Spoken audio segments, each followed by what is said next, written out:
Greenway Land Trust, and delighted to welcome you to what I believe will be our last virtual event of the year.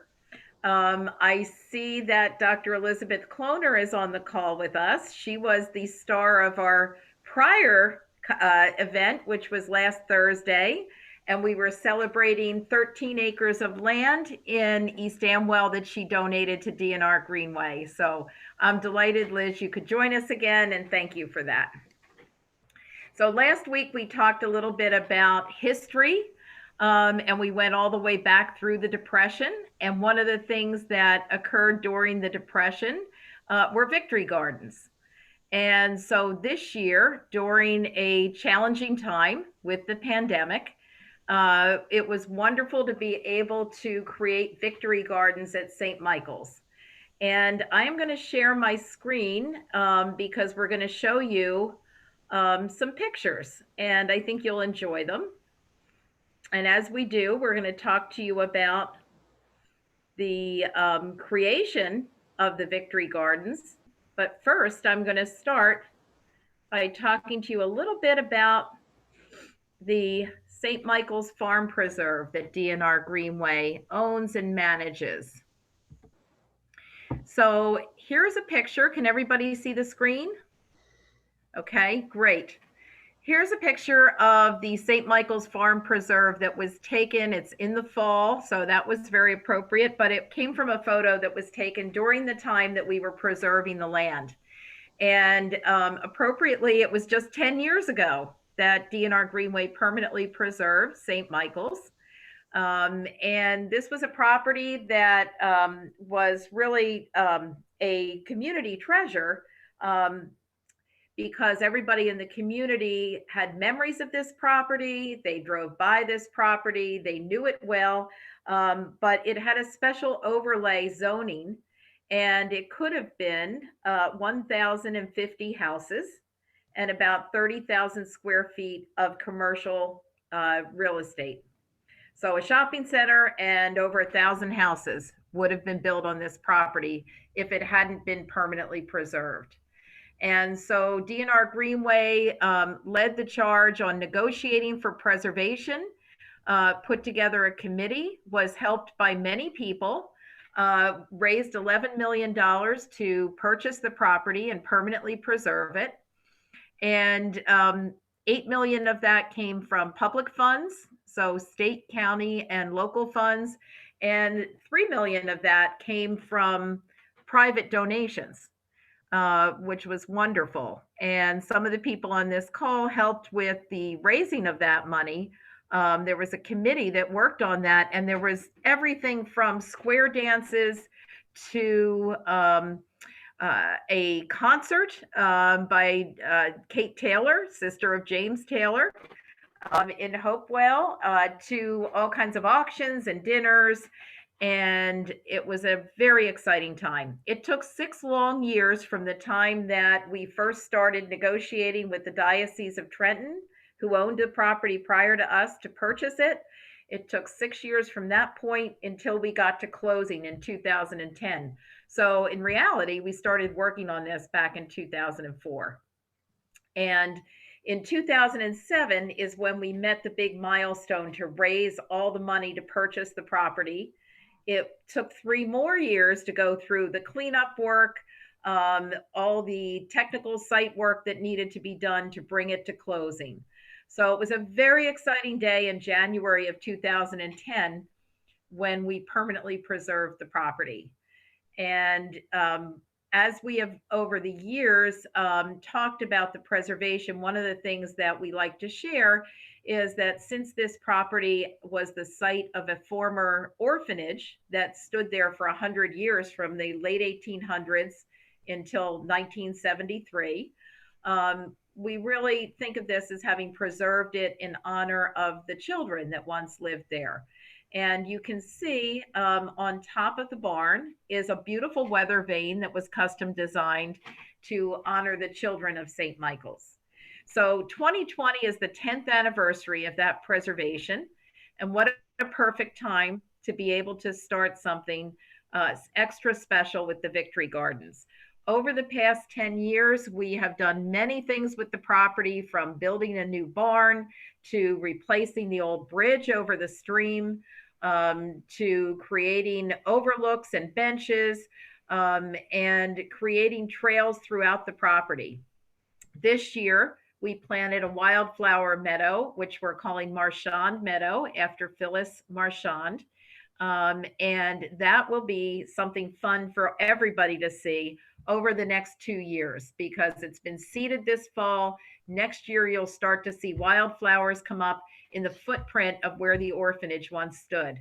And the following year, 2022, we should see a beautiful, colorful meadow. So we were very fortunate when DNR Greenway preserved the land, that we connected with Bill Flemmer. And Bill is a person who loves land. His family owned Princeton Nurseries. And Bill was part of the family that permanently preserved 2,000 acres of land that was the former Princeton Nurseries property. So we got to know Bill through that process. And it was just after that that we permanently preserved St. Michael's. And we had the opportunity to bring Bill with his expertise, and his love of the land, to St. Michael's to manage the property for us.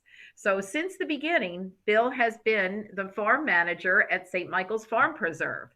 And so if you've been out there, you've seen Bill. He's been at the barn, he's been on the tractor. He's one of the things I love about Bill, he's very friendly. So I'm sure you've spoken to him and waved to him, and he probably knows you by name. So this year, Bill came to me in the kind of late winter, early spring, with an idea to create community gardens on the property.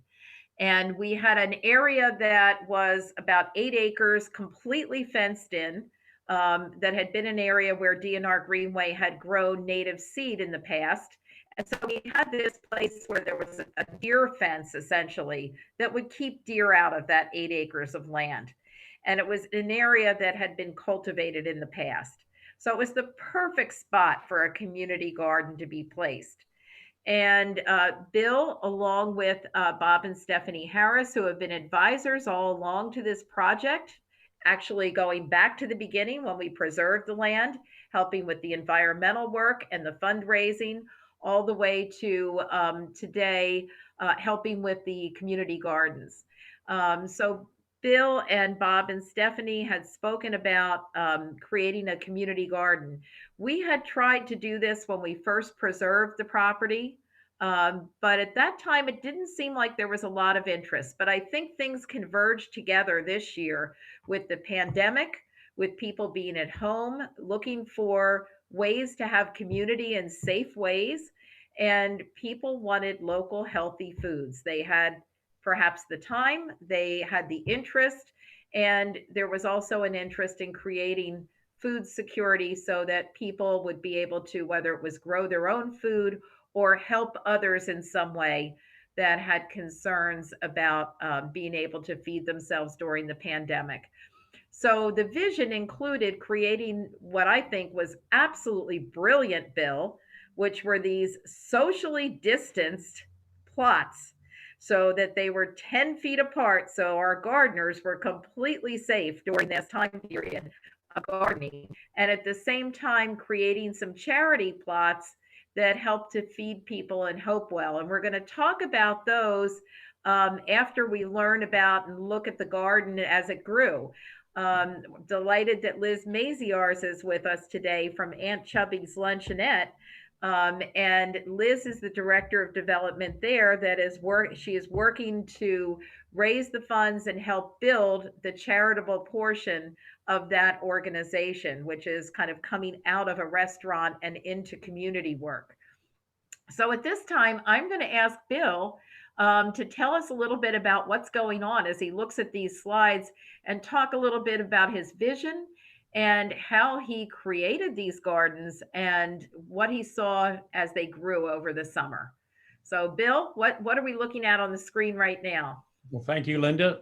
We're looking at the first gathering on a very chilly day in March of all the people who had heard of the project, I think primarily through Bob and Stephanie's contacts, and were interested in having the plots.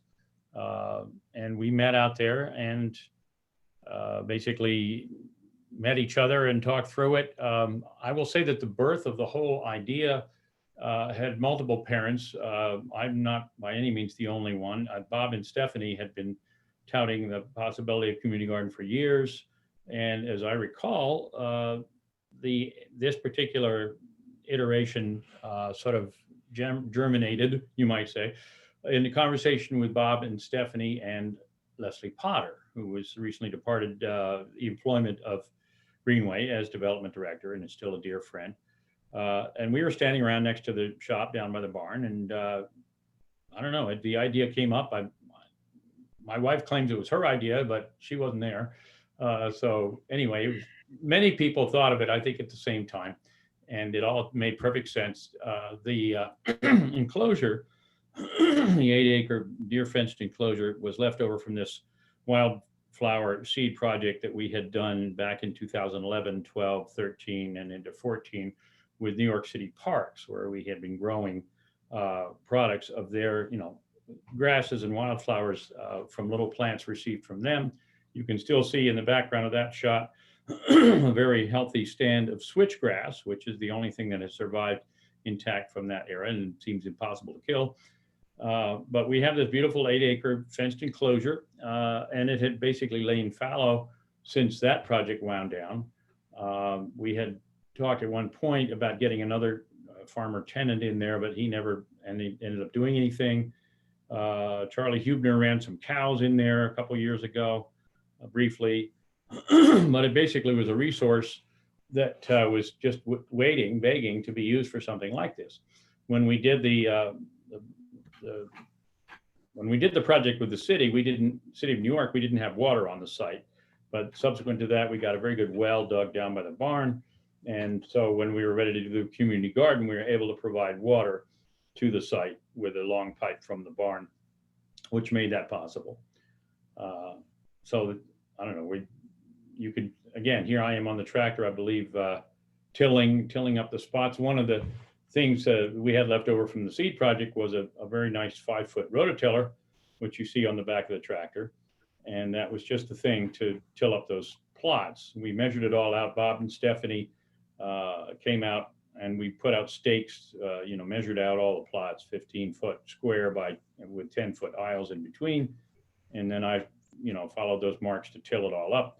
We got compost from the Lawrence Princeton Township facility. I hauled that in and we spread that on the plots. We tilled that in, and the combination made a wonderfully fertile garden soil, which was all ready to go for people to garden.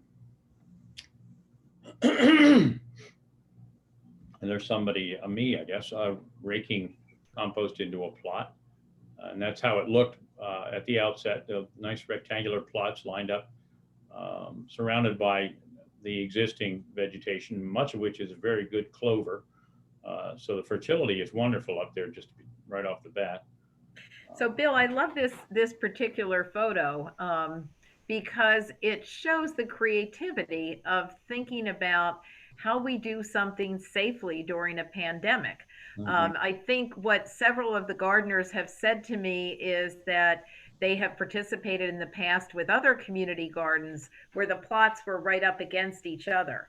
Right. And there were a couple of issues with that. I mean, sometimes it works beautifully, but a couple of the issues, one, we were in the middle of a pandemic, so you don't want to be right up against, someone else out there gardening. But secondly, sometimes there are issues with various, whether it's weeds or whether it's plants that are growing on adjacent plots. So I thought that your creativity in thinking through how you could create these individual plots, each that ended up with a stake on it with a nameplate on it, so we knew exactly who was where. And people then kind of decorated and grew their plots all in very unique ways. And we're going to see that next. Here's a shot taken, I believe, from the water tower, Bill, so you can really get a sense of the very beginning of the gardens now. Yeah, That is exactly right. The water tower gives, and again, the water tower was a leftover asset from the seed project. So we were able to reuse that. And we, you can see how we have wood chips laid out in pathways. At the initial meeting in March, Stephanie had gotten someone from NOFA, the Northeastern Organic Farming Association, to come show us the preferred method for creating raised beds. And those 3 beds per plot layout that you see there, that is basically done the way he had recommended, where you shovel the soil up into a raised bed, and then you make pathways in between with wood chips and or cardboard, newspaper, whatever you want, to keep the weeds down in between the beds. So that's all done according to NOFA guidelines, and certainly looks very tidy. There's the water tower. That's a 500-gallon tank on a tower that I built with a couple of helpers back in 2011, I think. And it was on one end of the site, and we towed it over to where the garden is, and ran pipe to it and made it available so people could water their plots easily with the gravity from the tank. And you don't see it on these shots, but there's one of the things you did that I thought was, again, very creative, was to create an area that was kind of a sanitation station so that people could wash their hands. They had soap or sanitizer there. So everything was very safe, very self-contained. And then in the beginning, I recall that underneath that tower on the platform there was a great place where people were placing some of the plants that they were donating that would go into the charity plots. And they were sharing, which was also really wonderful to see. Yeah, the whole exercise has been a delightful demonstration of community spirit, people donating plants that they had raised for their, for others to put in their gardens, tomato plants in particular. And we've made a lot of good friends among the gardeners, and I've met a lot of wonderful Hopewell families that I didn't know otherwise. So it's been very delightful that way.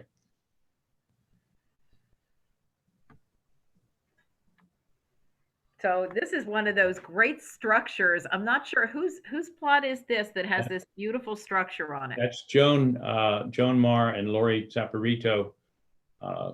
That structure that is in their patch. They're sharing that patch this year. That's at the bottom of the several rows of plots there. So this is in the beginning, and one of the things I enjoyed was coming out throughout the season and watching, this beginning of seeing the plants when they first went in the ground. And Bill, I think that you provided this for some of the children that were actually coming out and helping with the plots. Well, there was one little boy who was I had seen, as a just coming around St. Michael's with his mom, and they ended up signing up for a garden. So I got that little wheelbarrow at the hardware store and left it there for him. Great. And here's an adorable little girl that was out there helping with one of the plots. And I have several pictures. We asked the gardeners throughout the season to send photos to us so that we could create this kind of a record, and some interesting photos to show the history of this. And I have several wonderful photos of children out working in the gardens. And here's someone using that water tower. Uh-huh. It's kind of the gathering place, a little bit of the gathering place. Right.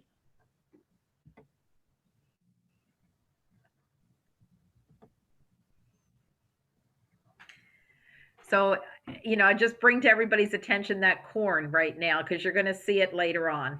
So here it is early on. And again, I think the personalities and the decorations that came out with each of these different plots was really fun to watch. Tell us about this one, Bill. I'm not sure whose plot this is. I think that is Carrie Goodwin's plot. And she's got a structure up there to grow some peas on, or beans or something. That's on the top row, closest to the switchgrass, as you can see, looking north toward the town of Hopewell. That looks like Jennifer. think. Yeah.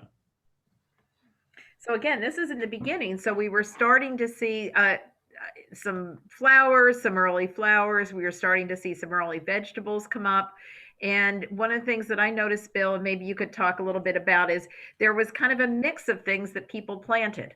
So everything from lettuce and tomatoes to flowers and herbs. So tell us a little bit about what people grew in their plots this year. Yeah, that was interesting. Some of the people hit the ground running with big, healthy plants already established that immediately started to grow and produce. Others planted from seed, and their stuff came along later. But as you say, it was flowers and vegetables, all all mixed in together, and everybody with their own take on it. I would say that our Indian friend Prisanthi Kilaru brought more interesting and unusual plants that I'd never heard of to her garden than anybody, and was frequently pressing upon me the produce from these things, very unfamiliar vegetables, and with accounts of how to use them and so forth. So she really brought an international flavor to what we were doing. Very lively. Mm-hmm. That looks like Corinne. Mm-hmm. And this was something interesting too, is how people would control the weeds in their plots. Maybe you could talk about that. Well, some more than others. Mm-hmm. We had a few plots where weeding, was not a priority, but that's a learning process for us. I think next year we're going to try to be a little more specific about what kind of weed control we'd like to see maintained, and how to do the edges of the plots to make it easier to mow the aisles in between. That fence you see along the outside of that plot tends to be a bit of a challenge to mow close to with the tractor without hooking into the fence. So my hope for next year is to have a configuration where the exterior, the perimeter of each plot will be wood chips, and any fencing will be interior to that, so I can run along the wood chips with mowing with the tractor and not tear up anybody's fence. We did find, interestingly, that some people put up fences, many did not, and there never seemed to be any depredation from rodents, rabbits. The fences really didn't seem to be necessary. At least I never heard of anybody who didn't have a fence complaining and wishing that they had. So for whatever reason, the wide open spaces up there don't seem to be overrun with groundhogs and rabbits, which is good. Maybe next year they will be. I don't know. And this is a good example. I see in the middle here, there are some plots that do not have fences around them. Look like they're growing very healthy lettuce right there. Yeah. And then others do have the fencing around them. So, this being our first year, it was very much an experimental year. And for DNR Greenway, it was experimental to see how it would work, what types of expenses were involved, did people enjoy it. One of the things that I learned in going to the kind of last meeting of the year, harvest meeting, was that people seemed to really have formed a good sense of community, and everybody was enthusiastic about doing this again next year. That seems to be so. And there's some enthusiasm. Yeah, large and small. And there's the corn that we saw earlier. Yeah. So the other thing I noticed, and maybe you could speak about, Bill, is that there were families that were involved. So right. I know this was Steve and his daughter were out there farming together. There were some other children you saw, some younger children, right. Some teenage children, but it seemed to be people of all ages that were enjoying being out gardening. That's correct. Yeah. One of the things I did to entertain the kids was to get a pair of guinea pigs and to build a little cage for them and put that out in the garden. And the guinea pigs were a big hit. The kids loved to see them and play with them, and so that was a nice element. The guinea pigs are now in their cage down by the barn, trying to stay warm. Anyway, that's Steve Levine again with a large pumpkin. Yeah, so it was fun. I know when I was at the at that last meeting and spoke to Steve and a couple others, they were saying that they really enjoyed, for the first time ever, growing their own pumpkins and then being able to take them home and carve them and put them out for Halloween. So that was a lot of fun. And that was a great pumpkin. It is. So this was that last meeting that we had out at the property, and what a beautiful night that was. And that was one of the things, Bill, that I would say that several people noted to me, is that they really loved being at St. Michael's up on the hill where you located the gardens, where they got this outstanding view, and it was just big sky country all around them. It is a gorgeous place at any time of day, particularly at sunset, because as you say, the great big sky, you get spectacular sunsets up there. And we built a fire pit there, which sort of as a focal point for little gatherings like that. Joan Marr was instrumental in making sure the fire pit was built, better than anyone else would have built it. So that's a permanent feature of the site now, which we can enjoy next year, and maybe during the winter, if people want to bundle up, we could come out and have a fire out there, during the cold weather. And that was a fun picture that somebody took.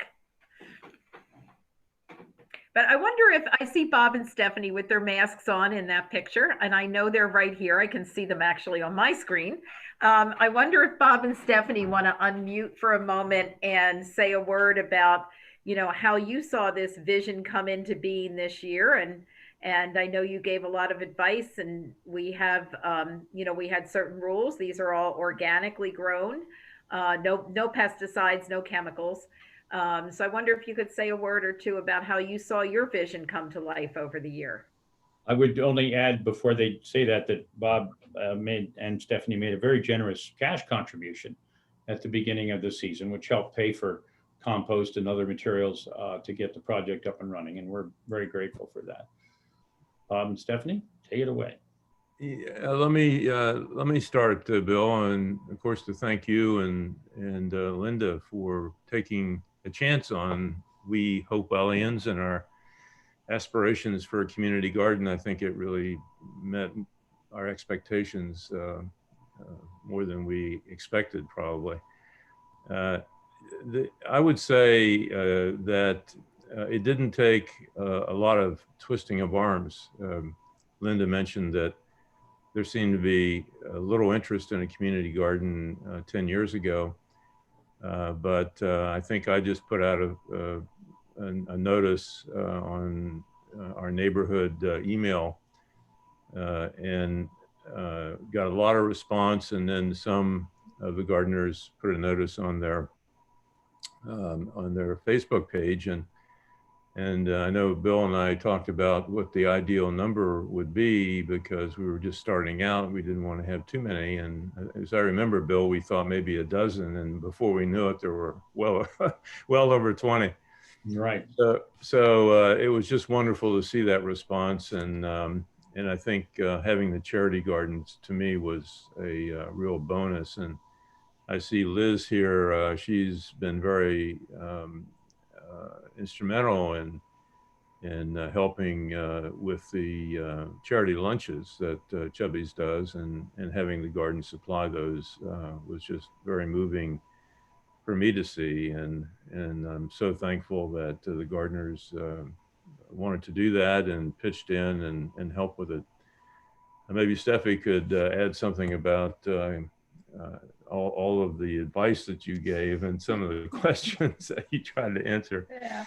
Well, as many of you know, I've been growing for 50 years now, maybe a little bit more. And I find it so spiritually fulfilling to be outside growing food, providing nourishment to my family and to my community. And when I would talk to my friends in Hopewell and try to encourage them to also grow in their backyards, most of them would say, I would love to, but I have too much shade. And so the obvious solution to this problem was to get a community garden so that everybody would have full access to the sun and to the earth. And we have just been overwhelmed with the wonderful success of this community garden. It has meant so much to us personally to see it all come together, to see how much enjoyment people have gotten from it, as well as how much food was produced that can be consumed locally, both by the people who have worked in the garden and those who are fortunate to receive donations from the garden. And the questions that I was getting throughout the summer would be photographs of weird looking creatures and or leaves that were holy and misshapen. And people would say, what is it that's my problem and what should I do about it? And it was always a challenge. And I felt like car talk where they try to stump the chumps. And I tried my best to figure out what the problems were and to give a solution that would not be using chemicals, but would be using organic gardening techniques. So I hope everybody learned from the experience. The first year of a garden is oftentimes the best because all of the wildlife and the pests have not found you yet, but word has gotten out. So next year, I'm sure I will have more photographs and more interesting challenges in order to figure out how to overcome problems. But I want to thank each and every one of the gardeners for making this a reality. And it's just incredibly moving to us to see it happen. I have a question, actually, Stephanie, based on what you just said. If the if the likelihood of pests and diseases increases in subsequent years from the first year, would tilling the plots reduce that? Because I know some people want their plots tilled, and quite a few people don't particularly want to have to redo the beds or whatever they've done the first year. They'd like to just replant into their existing gardens. Do you think there's a benefit, pest control benefit to tilling and starting fresh? No, I don't. I think one of the solutions is that you have rotation of crops. And when you're dealing in such small plots, that's just not feasible. Yeah. But what you have is a buildup of beneficial microflora from the crops that were planted. And if you till that, then it will destroy those microflora. So it's actually better not to till if you can get away with it.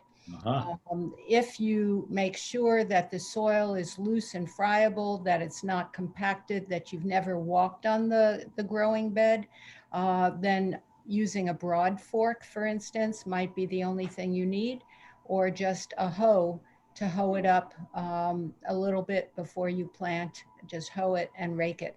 And that way you're not disturbing the microflora, and the profile of the soil remains the same, so that the topsoil is still on top and you haven't turned it under, and it has now brought up all of the weeds and the clay from underneath.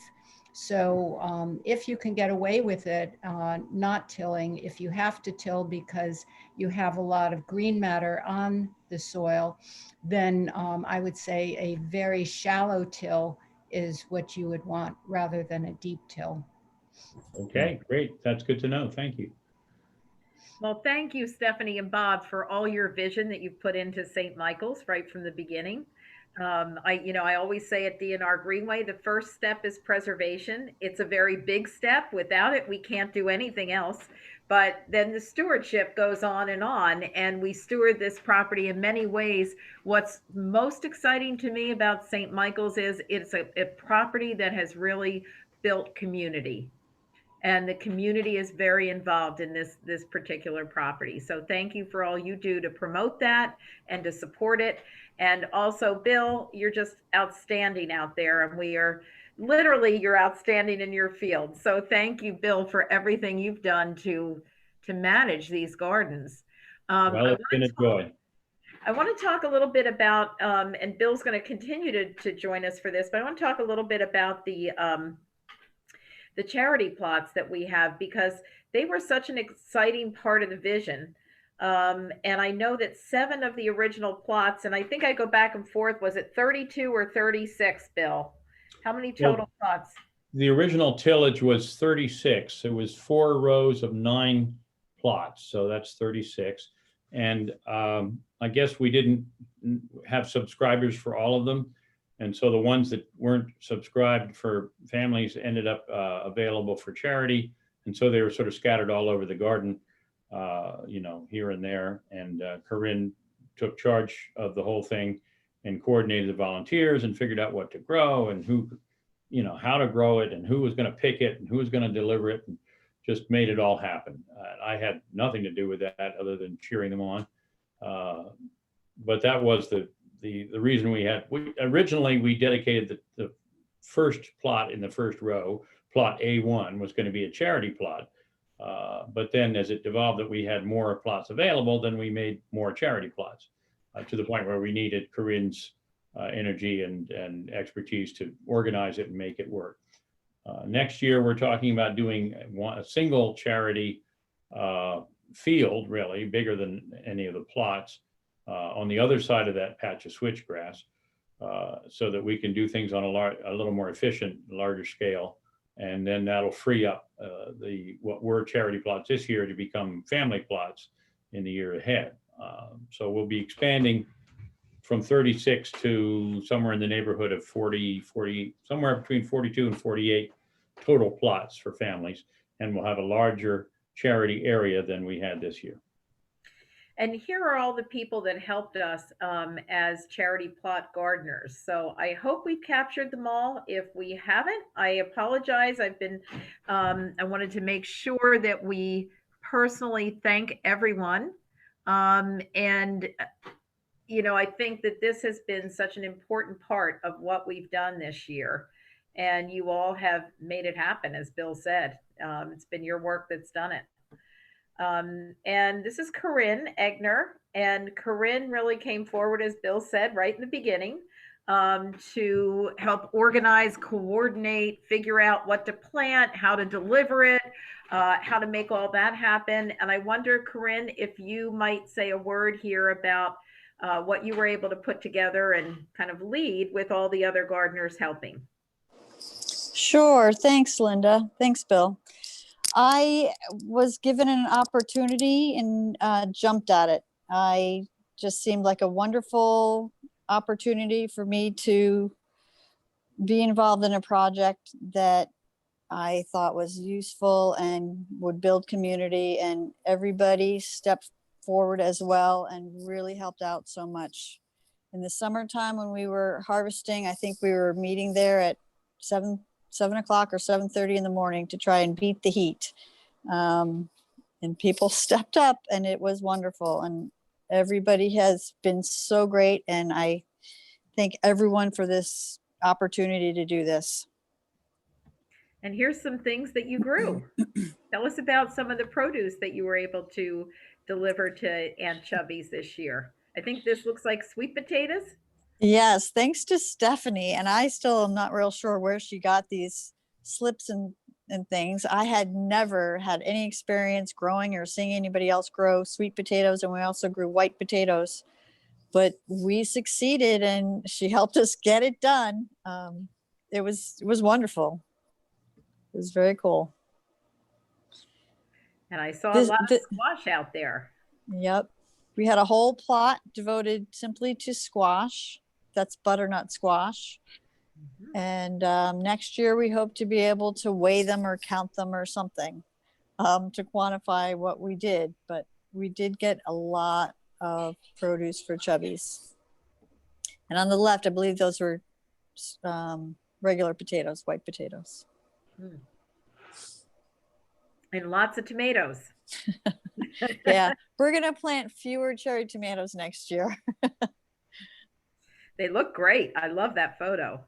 And the peppers and the acorn squash. It's beautiful. They're just beautiful pictures. And I heard there was lots of lettuce.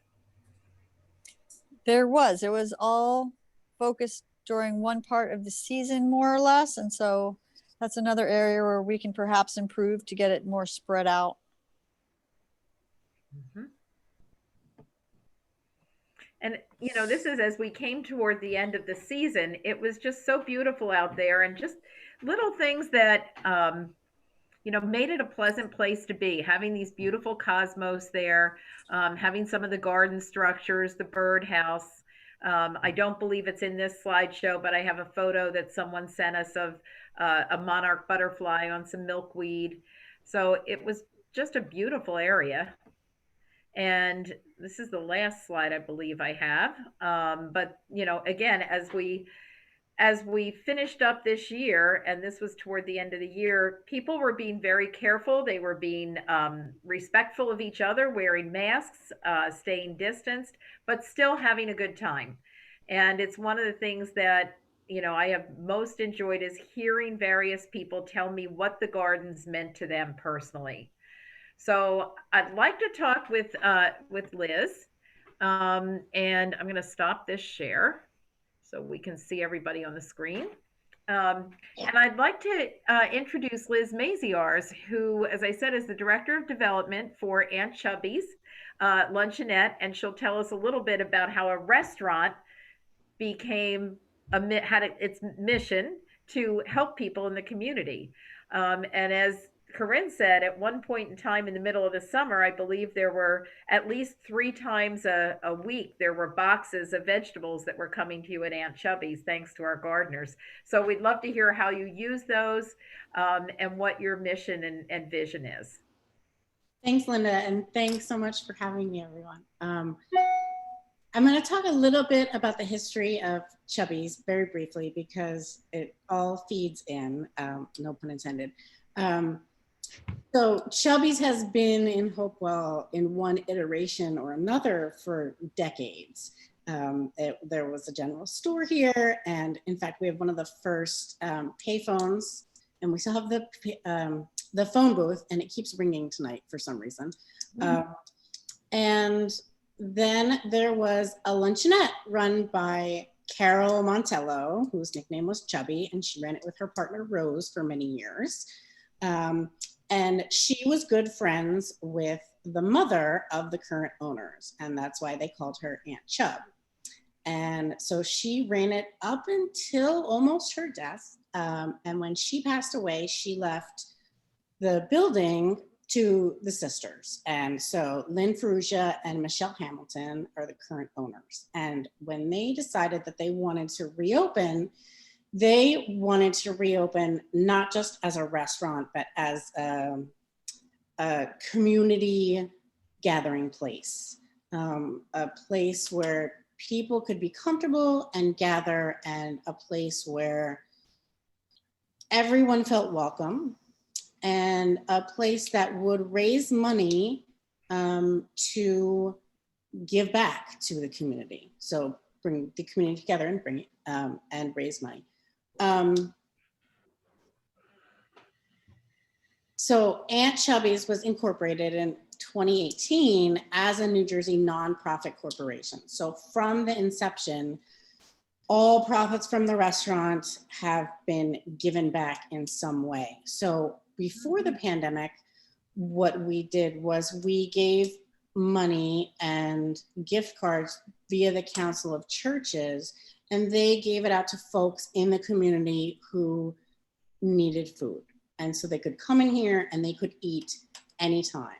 Because that was one of Chubby, the original Chubby's, that was sort of her ethos, was anybody who showed up would get fed. And it didn't matter if you could pay or not.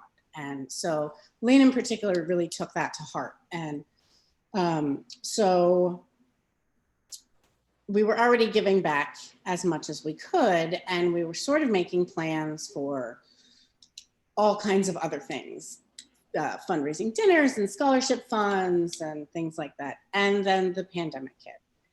And when the restaurant had to virtually close, then the question became, how do we keep the restaurant going? But more importantly, how do we help people that need it more than ever right now? And so that was sort of when the Chubbies project came into being, and started raising money, and Bob and Stephanie were super helpful in that aspect of things. And so we started a meal delivery service. So started in the middle of March, and we have delivered over 3,000 meals to date since then. And so people get a meal 3 days a week, and it's fresh and wholesome and nutritious and delicious food that we make in the restaurant. And once a week, they get a bag of groceries. So it's pantry staples, but from the beginning, we have wanted to include as much fresh produce as possible. Because another thing that is important at Chubbies is food justice, really. And so it's not just about hunger, it's about nutrition and, you know, feeding the body and feeding the spirit and all of these things. So your project made such a huge difference to us this summer and into the fall, because, you know, we try to use, you know, we try to be as sustainable as possible, and we try to use as much fresh local produce as possible, but this is sometimes cost prohibitive, particularly during the pandemic. So having that produce made such a big difference to our costs and to the people that we serve. And, you know, it was used both, excuse me, in the food that we make in the restaurant that then goes out to the folks. So it was in salads, and it was in soups and sandwiches and all kinds of great things. And then it went into the grocery bags too. So that made, you know, that made a huge difference to being able to give our clients a meaningful amount of fresh produce every week. And so we, you know, Bill said earlier, he said that this project was a delightful demonstration of community spirit. And I think it's exactly the right way to phrase it. And it's so nice to have things that feel delightful these days.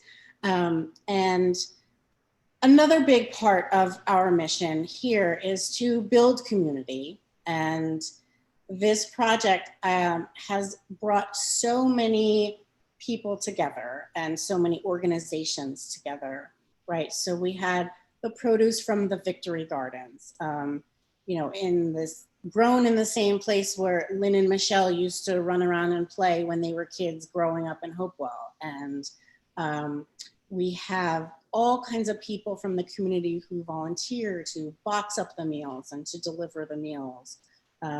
We also have a food pantry that's a self-serve food pantry. And we have been working with the 5th graders at Hopewell Elementary School. And they have gotten together so much food to stock this pantry. We have 2 garages full. Within the last month, they've collected this food, and they're now signing up to take shifts to restock the food pantry so they can feel really involved in the project. You know, the Council of Churches has been amazing. You know, and the other partners, the other agricultural partners that we have also allowed us to do what we do. You know, we have a woman who supplies all our eggs for free. And every person who gets a lunch gets a dozen eggs every week. You know, we have gotten a lot from Howell Farm and from Green Flash Farm, where we buy pork there for the sausage that we make. And they have given many hundreds of pounds of root vegetables to store for the winter, which will help us get through the winter and be able to give things to people for the winter. Liz, I have a question for you. Yeah. It sounds like you've had a lot of generosity in terms of donations. Mhm. You've done an amazing job getting 3,000 meals out there. That's tremendous. How how did you determine who needed those meals and who those meals went to? So it's a very word of mouth kind of process around here. Lynn is very much of the opinion that, there's no requirements. You don't need to apply.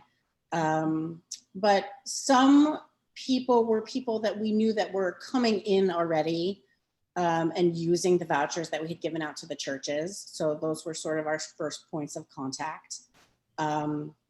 A lot of the people who receive our meals are seniors who are all alone now. And so we take food to them, and our volunteers, offer to hang out and have a socially distanced chat. And they say, can we take out your garbage? Do you need a prescription from the pharmacy? How can we help you? And, so then we get a lot of recommendations from the different pastors in town. And because, they have their ear to ground in terms of who has needs. So, we have low income families, we have families of uncertain immigration status who can't get other kinds of services. We have families who are taking care of sick children. We have families where one of the adults is sick themselves and it's just too much for them to be cooking and provisioning and things like that. So we have all kinds of folks. And, I think we started with about 28 people that we were feeding each week, and we're up to 60, 65. So we've grown it, but, we haven't wanted to grow it too fast because we have to stay within our means. Mm-hmm. Well, thank you for the work you're doing. We were talking earlier, and we were talking about your educational interests and getting people more involved. And I think there's a lot we can do. We agreed there's some things we can do next year as we kind of bring things forward. And I love the idea that, you're all about community. We're all about community at St. Michael's. And just listening to you talk brings up ideas of how we might invite people to come out and visit the gardens, for instance. Oh, yeah. Because, getting people to see where their food is grown is such an important part of what we're trying to do in generating that interest. And it was so impactful to see those slides that you showed, because we're on the receiving end here, so we see the finished product, but to see it in all of its stages of germination is pretty fantastic. So if people want to experience Aunt Chubbies for themselves, how do they go about doing that? So for now, we're open Thursday through Sunday from 8 to 3. So you can get breakfast or lunch at any time during that time. And we also have dinner on Wednesday nights from 4:30 to 8, I believe. We have a lot of heaters. So depending on the day, you can maybe sit outside. We only have a few tables inside, but we also you can call in for takeout anytime. Thank you. Well, I want to thank you for sharing all that with us. It just brings it full circle for us. When we think about looking at those early photos of the gardens being started, the vision for that, but then connecting it right back. It really is farm to table, and it's farm to table in a way that supports community. Yes. So thank you so much for what you're doing. Thank you for everything. You're welcome. And thank you to all of our charity gardeners, because it's really the gardeners who made all this happen. And Corinne, calling you out again for organizing that. I see Lois on here as well. I know Lois was very much a part of delivering some of that produce that went there all summer long, and the Harrises for all you've done. I want to kind of end with an opportunity for some of our gardeners to just share a word or two about the garden plots that you had, whether it's what you grew, what it meant to you to have a garden there at St. Michael's this year. And I'll call on Sue Meany first, because Sue has that beautiful purple flower behind her. And she is a volunteer, or was a volunteer, helping us with many things at DNR Greenway prior to the pandemic. And Sue, besides that, I came out to visit one time and you gave me some wonderful dill that you grew in your garden.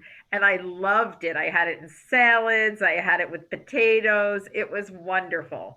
So I just want to invite you, Sue, and then any others that want to speak up and say a word about what it meant to you to have a garden and what was unique about that for you this year.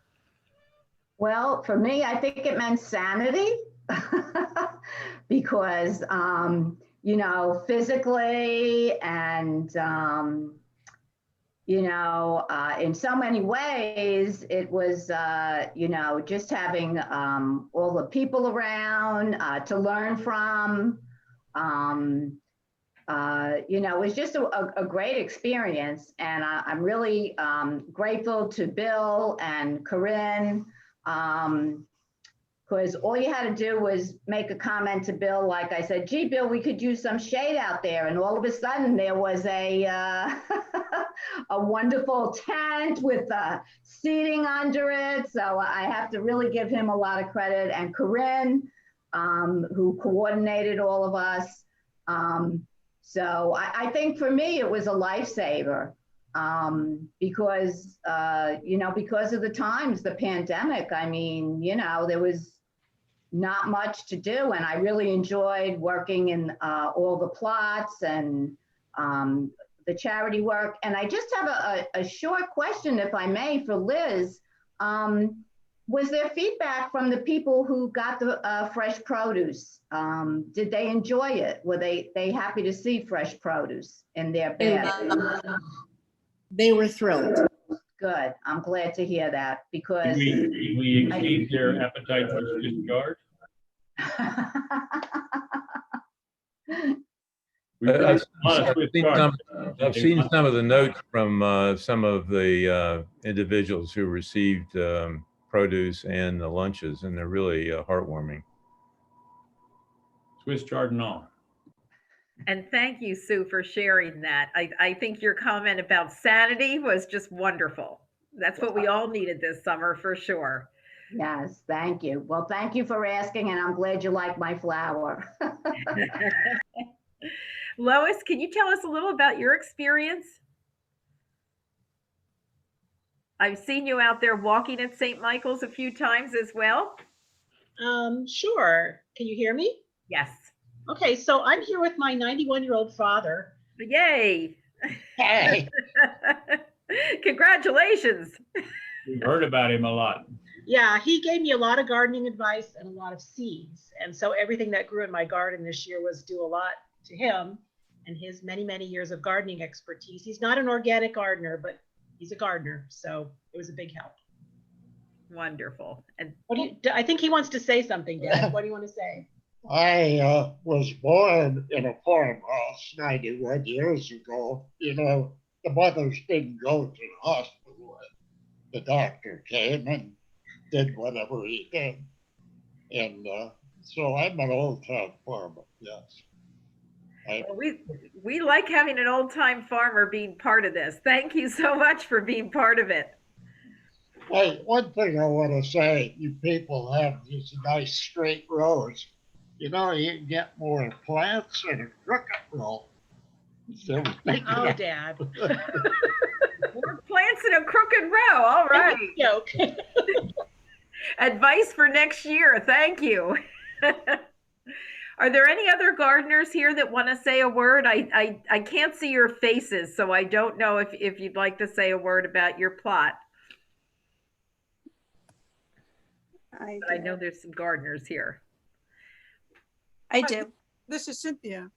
I just wanted to say that we would not have made it except for a multitude of people. I did not know how much the Harris family had contributed to begin with. And so I'm quite grateful for the wonderful mulch that we had initially.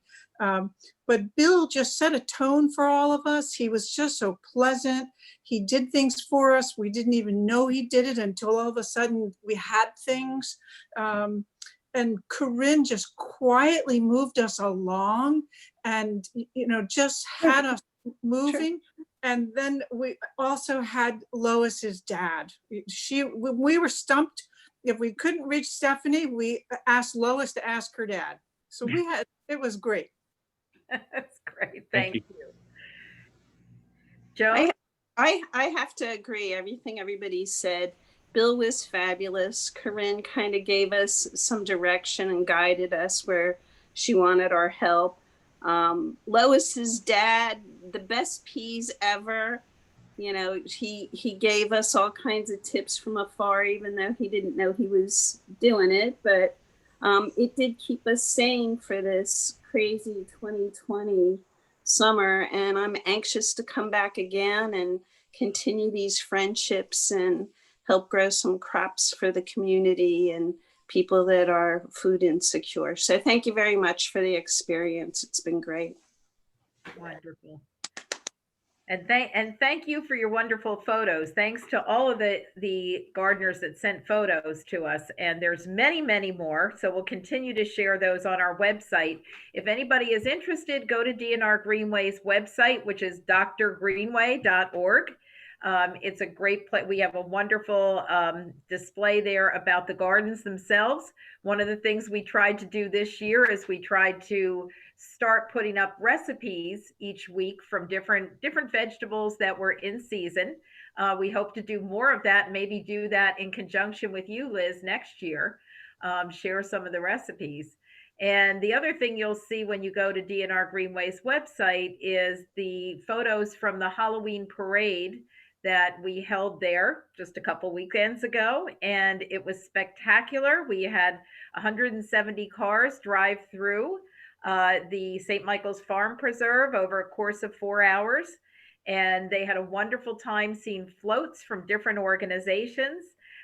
We had terrific paintings. We had signs about some of our preserves. We had information about produce and wildlife. And Bill Flemmer, who is multi-talented, was also there on a farm wagon playing music. So it was a wonderful feel-good community experience. And go to the website, drgreenway.org, and you will see, and I see it's in the chat right now, you will see the photos and even some little videos from the parade. So enjoy those. So thank you, everybody, for joining us. It's just about the end of the virtual happy hour. Have a happy Thanksgiving, and thank you for being part of our community. Thank you, Hi, Linda. sorry, just real quick, my son and daughter are watching with me and they really wanted to say something. Sure, Allie. We had a lot of fun and thank you. We had a lot of fun with the veggie. Thank you. That's the perfect place to end. Thank you so much. Yay. Thanks, everybody. Happy Thanksgiving to everyone. Happy Thanksgiving. Bye-bye. Thank you. Happy Thanksgiving.